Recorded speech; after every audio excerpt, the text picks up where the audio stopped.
Di video kali ini kita akan membahas tentang mesin Carnot. Di video sebelumnya kita telah membahas kasus mesin Calor yang siklusnya terdiri dari dua proses isobarik dan dua proses isohorik seperti ini. Dan ternyata mesin Calor ini menghasilkan efisiensi yang relatif rendah, sekitar belasan persen. Nah, tentu kita ingin mesin Calor yang efisiensinya lebih besar. Dan inilah yang berusaha dicari oleh seorang ilmuwan Prancis pada abad ke-19, yaitu Sadi Carnot.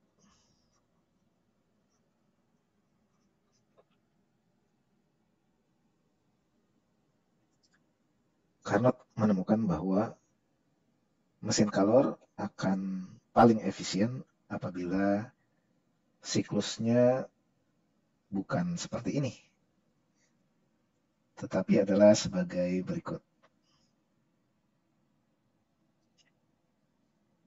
Carnot menemukan bahwa efisiensi mesin Calor akan maksimum apabila siklusnya seperti ini, terdiri dari dua proses isotermik dan dua proses adiabatik. Jadi kalau ini titik A, B, C, D, nah proses dari A ke B ini adalah proses isotermik, dari B ke C ini adalah proses adiabatik,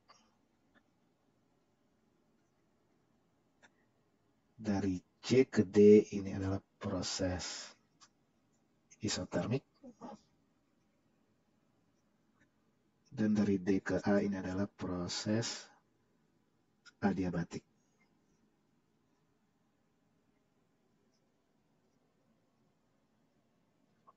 Dari proses A ke B ini proses isotermik, berarti selama proses temperaturnya konstan, kita namakan di sini temperaturnya sebagai T high, temperatur tinggi.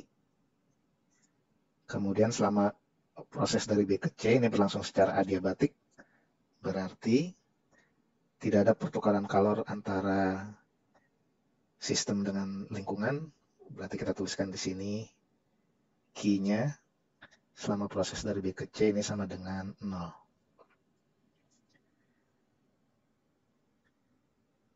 Kemudian dari C ke D, ini prosesnya berlangsung secara isotermik, temperaturnya kita beri nama T low.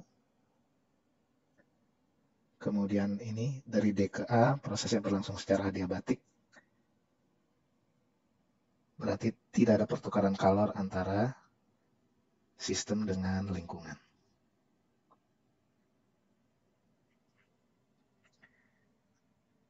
Nah, berarti sistem menyerap kalor hanya ketika proses dari A ke B. Di sini Q-nya kita beri nama Q in, dan sistem melepas kalor hanya ketika proses dari C ke D. Ini kita beri nama Q out.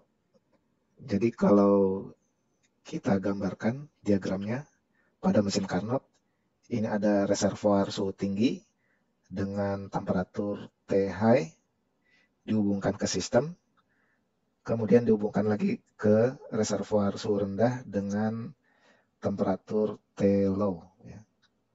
Sistem menyerap kalor dari reservoir suhu tinggi sebesar Q in, kemudian membuang kalor ke reservoir suhu rendah sebesar Q out.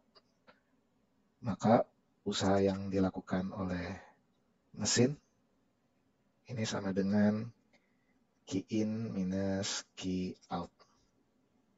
Kita tahu bahwa pada mesin Calor efisiensi itu sama dengan usaha per Q in, yang berarti ini sama dengan usaha itu Q in per Q out per Q in, berarti ini sama dengan 1 min Q out per Q in. Ini berlaku umum untuk semua mesin color. Nah, untuk mesin Carnot berlaku hubungan key out per key in itu sama dengan T low per T high. Nah, persamaan ini berarti bisa dituliskan sebagai efisiensi itu sama dengan 1 minus key out per key in itu sama dengan T low per T high. Ya. Nah, ini dikali 100%. Nah, ini persamaan ini ingat hanya berlaku untuk mesin Carnot. Tidak berlaku untuk mesin color yang lain.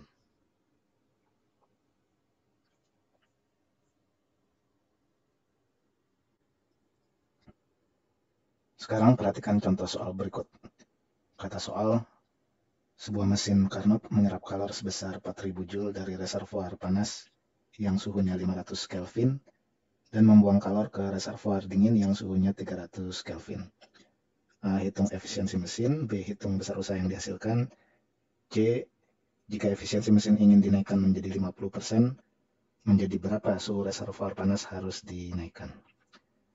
Jadi kata soal, ada reservoir suhu panas dengan temperatur T high sama dengan 500 Kelvin. Kemudian ini adalah sistem. Kemudian ini reservoir suhu dingin dengan temperatur T low sama dengan 300 Kelvin. Nah, sistem menyerap kalor dari reservoir panas ini dengan besar key in sebesar 4000 Joule.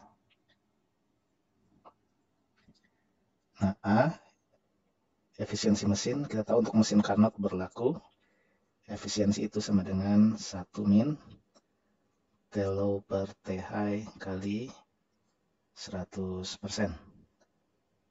Yang berarti kalau kita hitung ini sama dengan 1 min T low-nya 300, T high-nya 500 kali 100%. Ini berarti sama dengan 40%.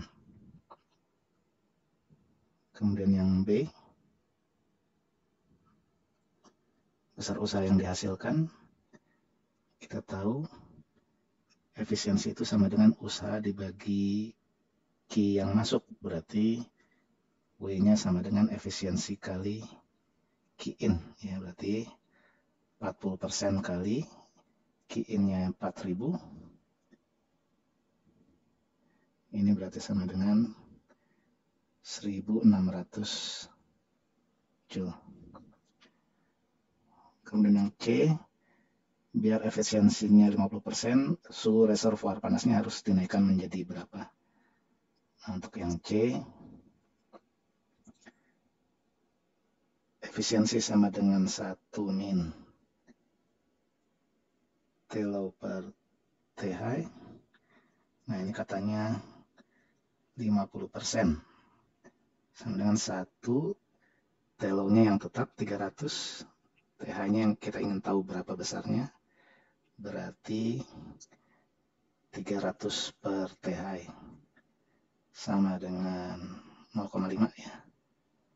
Berarti T high-nya ini sama dengan 600 Kelvin.